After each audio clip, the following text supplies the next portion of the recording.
Good afternoon. Good afternoon. Tell me what your name is and where you come from. My name is Darrell McKell Brooks. I'm from Trenton, New Jersey. Born here, 1968.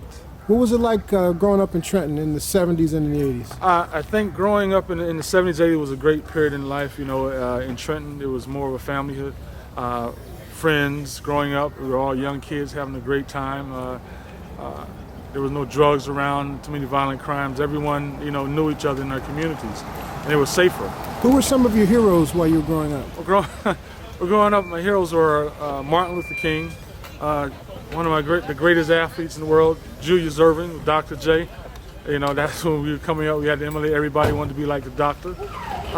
And also, some of my heroes, I have my uncle, Artie Jones. Well, he's my cousin, Artie Jones Jr. He was a county commissioner down in St. Mary's, Georgia, that basically got me started into politics. And, there were a lot of family and friends around that were my heroes in college, and who I seen growing up and actually wanting to change the community. Were you politically involved as a young person? Oh yeah. When I tell people what got me started in politics, people thought my political life started here in the city of Trenton, but no, it started down in St. Mary's, Georgia. My cousin Artie Jones Jr., he ran for county commissioner, and I think I was like 8 years old. And holding his signs up, and he used to tell people that he used to wear when I'm staying alive, John Travolta suits. It was all blue. So it was a great period. Family members running for county commissioner. He was a Democrat, and so that was an exciting time. And then I went on, even in elementary school, I ran for sixth grade president and lost to a young sister named Carrie Seals. But I never lost an election after that. Oh, that's interesting. Yeah. Well, now, what advice would you have for young people who are contemplating a career in politics? Well, I tell young people this.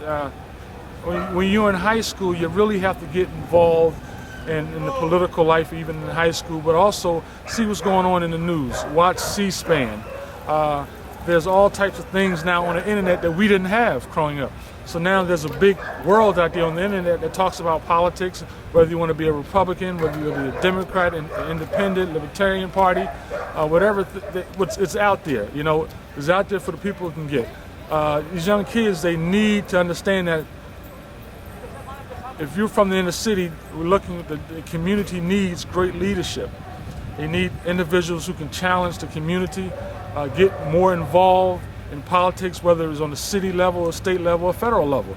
Like I said, I started when I was 6, 7, 8 years old in politics, working with my cousin, and then going to elementary school and junior high school and high school and college, going to college and becoming Black Student Union president, vice president, student government, all these things that have taught me through life about politics and government.